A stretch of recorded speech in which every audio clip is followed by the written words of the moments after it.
Welcome to This Explainer. Okay, today we're going to challenge pretty much everything society has drilled into our heads about managing money.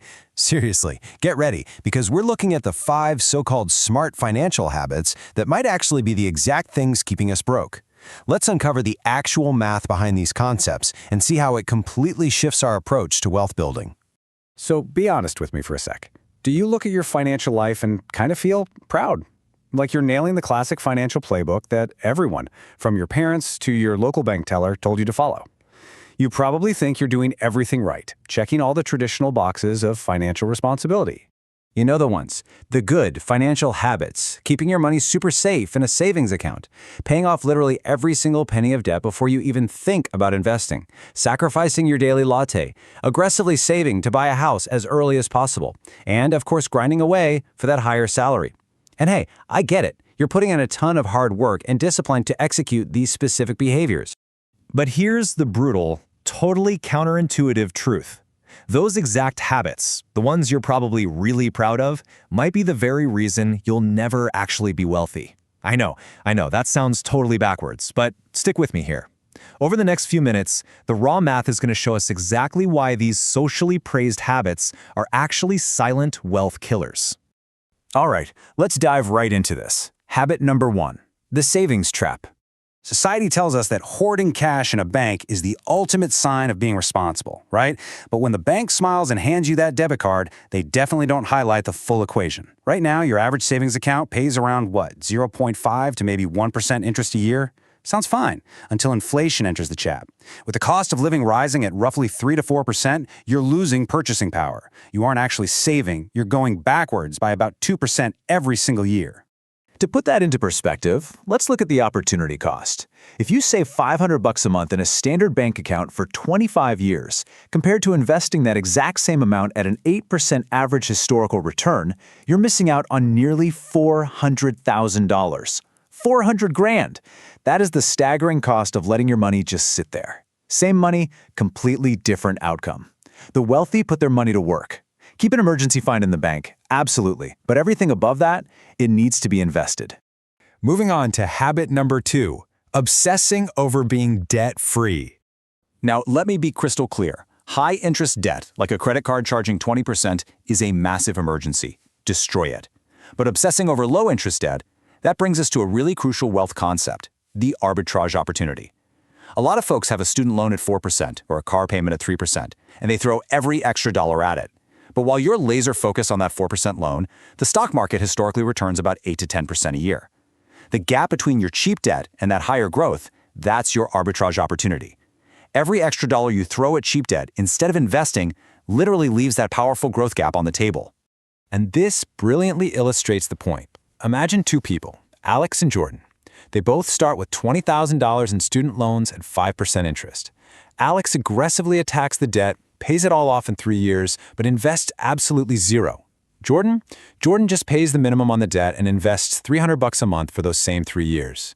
Fast forward, Alex is debt-free, sure, but starting from scratch. Jordan still has some debt, but also has an investment portfolio worth over $12,000 that's already compounding.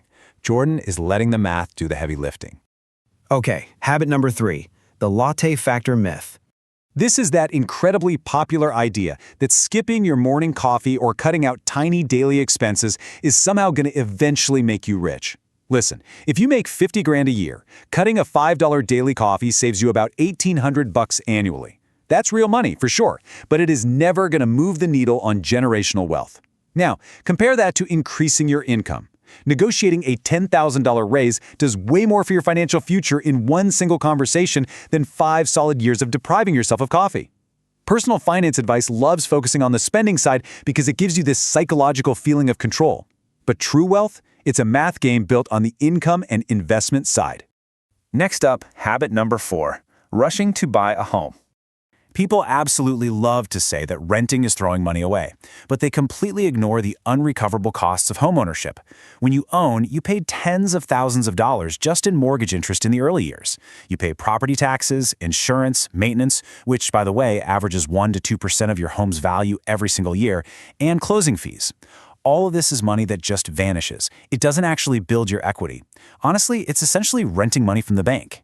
If you actually run the numbers on, say, a $400,000 home, in the first 10 years, the true, unrecoverable cost of ownership, interest, taxes, maintenance, the whole shebang, can easily hit $150,000 to $200,000.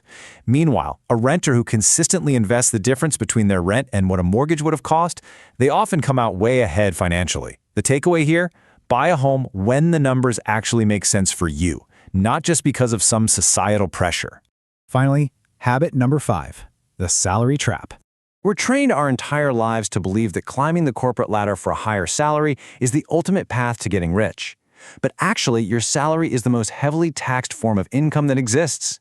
The genuinely wealthy understand that you can't just work for money. Instead, they play the asset game. Rather than just trading hours for a paycheck, they strategize to build or acquire assets, things like stocks, rental properties, businesses, or intellectual property. These engines generate passive income while they sleep, and crucially, they're taxed at a much lower rate. Now, what's really interesting about this is how the tax code actually rewards the asset builder.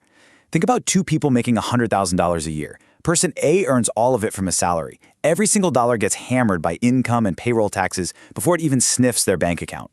But person B, they earn a $60,000 salary and make $40,000 from investments in a side business. Person B likely pays significantly less in total taxes, and more importantly, they're building assets that grow and compound year over year. They aren't just getting a bigger paycheck, they're building a wealth engine. All right, here is the blueprint. The Money Clarity Wealth Ladder.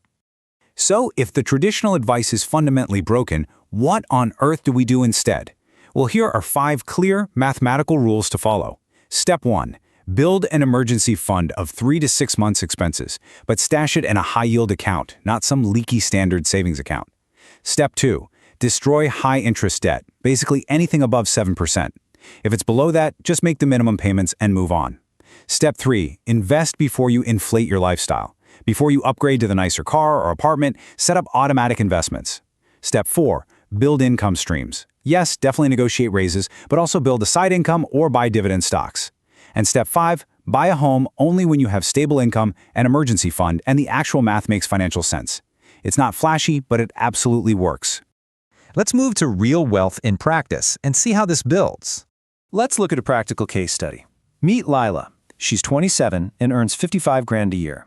Instead of panicking about her 4% student loan, she automates $400 a month straight into a broad market index fund. She picks up freelance work, adding $600 a month, and totally delays buying a house because the numbers just don't make sense for her yet. Fast forward to age 45.